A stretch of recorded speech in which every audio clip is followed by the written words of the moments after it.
orang yang memasuki rumahku. Saya mah mukminan dari golongan orang-orang mukmin, wal mukminina dari golongan orang-orang yang mukminin, orang-orang yang beriman semuanya, baik dari golongan laki-laki maupun perempuan, wal mukminina wal mukmin.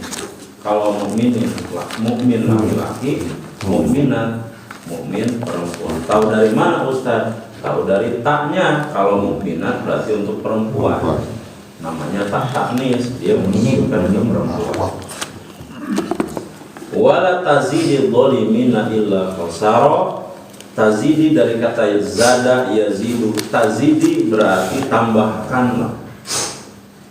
Dan tambahkanlah kehancuran kepada siapa? Illa tabarok, orang-orang yang zalim. Ganti doanya begitu, nggak minum apa. Luar biasa. Badai ayat tamu doa. Badai KWC ayat. Badai kumpul ayat doa. Wah kurang serba doa Pak. Segala doa. Robi firli wali walidaya, terus waliman dakhala baiti mu'minan wal mu'minin wal mu'minina wala tazidu zalimina illa apa nembe apa Pak? Nah iya Pak. Urang mah aya tamu bae nyuhun ke dia punten Pak dosa-dosa. Kenapa coba alasannya? Kenapa sih harus meminta ampun pada saat kalau kapan tamu? Kunaon Pak? Ayo coba coba pikiran. Kunaon? Ada hubungannya dengan Nabi Nuh alaihissalam. Kenapa coba? Ayo. Bilik Manawi. Hah? Bilik Manawi ayah. Bilik Manawi.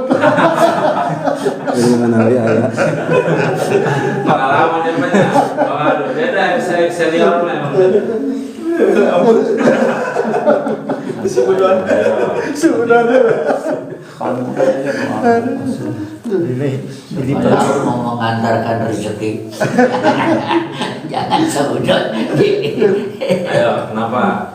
Takut mungkin penerimaannya nggak baik, ditanya ke Bisa. Apa lagi? Juga kunjungan selama sama tamu itu sebelumnya. Ya. Kemarin ingat ya Pak, yang Israfana. Israfana itu meminta sesuatu sebelum kita melakukan. Memohon sesuatu sebelum kita melakukan dosa. Kemarin ya, yang awal-awal. Kalau kita berinteraksi dengan manusia, mesti Pak selalu kemungkinan besar itu ada dosa yang tertinggal.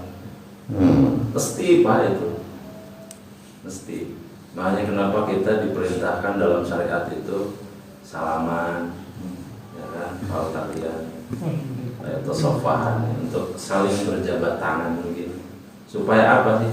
Dan kita mau penuh dengan dosa. Kadang-kadang ucapan-ucapan kita itu kan tidak terasa ternyata menyinggung, kan begitu ya.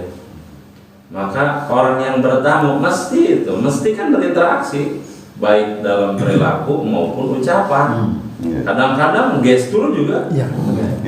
Gestur aja Pak, nggak ngomong nggak apa, tapi baut. Kan si Gana tuh senang orang tuh Pak. Kan bingung itu orang teh sumping kabumi ya teh. Kumaha gitu, untuk someah teh gitu Pak. Kan ayahnya untuk someah teh gitu. Kok si Gana teh nyaman orang teh. Tak kan itu teh dosa itu. Bagaimana ketika Nabi Ibrahim alaihissalam didatangi oleh orang-orang, karena dilakukan ke Nabi Ibrahim Pak, mencit domba. Nabi Ibrahim mencit domba Pak. Memuliakan tamu. Gitu. Kalau ini Pak Ustaz, si tamunya sendiri ada nggak itu doanya pas mau berkunjung saya ke Patori biar dikasih anggur.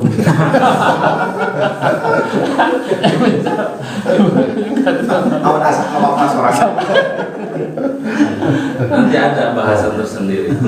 Belum tentu. Hadir, pengen ngadoa itu. Udah hayang anggur teh. bisa dibayangkan Pak ya. Jadi bertamu itu satu perkara yang dari sisi tuan rumah itu bisa merepotkan. Semah teh ya, pas kan di bahasa Sunda kan ya, semah ngayasekeun kan boga imah. Semah. Memang betul dalam agama kenapa berpahala tinggi? Ingat konsepnya Pak. Kalau berpahala tinggi berarti ada keriduan di situ yang kira-kira kita harus berlapang dada di situ Pak. Nggak mungkin Pak ada pahala besar tetapi tidak ada pengorbanan, mustahil. Kenapa naik haji umroh pahalanya besar? Da kudu kucicis Pak. Tetiasa haji umroh kurang di dieu.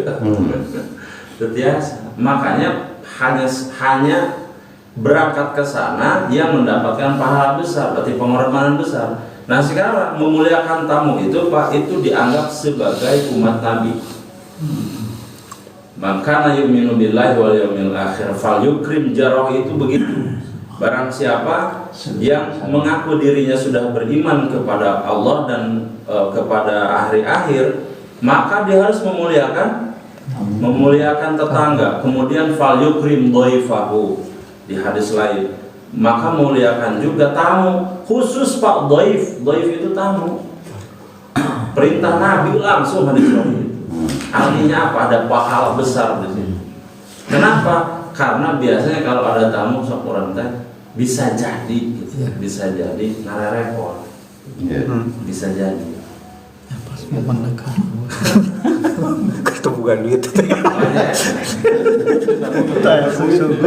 Ya warga yang pemadu nu di tebing gitu Pak. Aduh, kagok amat. Beas teu aya.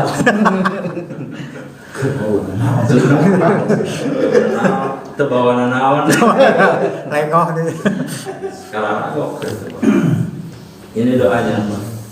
Maka perasaan begitu saja sudah dosa Pak. Oh iya. Iya kan? Iya. Begitu saja sudah dosa. Aduh, kita kalau lihat ya. Hidup kita ini sepertinya penuh dengan itu. Kan kemarin kita sudah belajar ada iri, hasad itu. Iya. Ya kan? Wala tanajas, janganlah berbuat curang, janganlah berbuat iri, Pak. Taghadabu.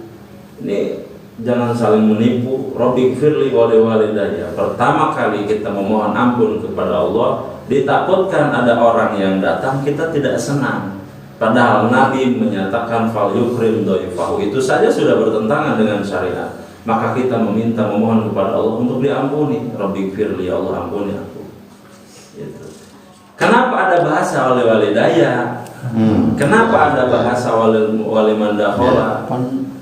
Ya kan? Ini kan tidak mungkin rentetan ini tanpa sebab Pak. Kalimat ini mesti ada makna. Tidak mungkin Al-Quran itu asal nulis. Nabi asal berdoa, mustahil, pasti ada maksud. Kenapa di sini wali-walidayya? Karena kebaikan yang kita lakukan mudah-mudahan sampai kepada orang tua kita yang barangkali sudah meninggal. Harus begitu.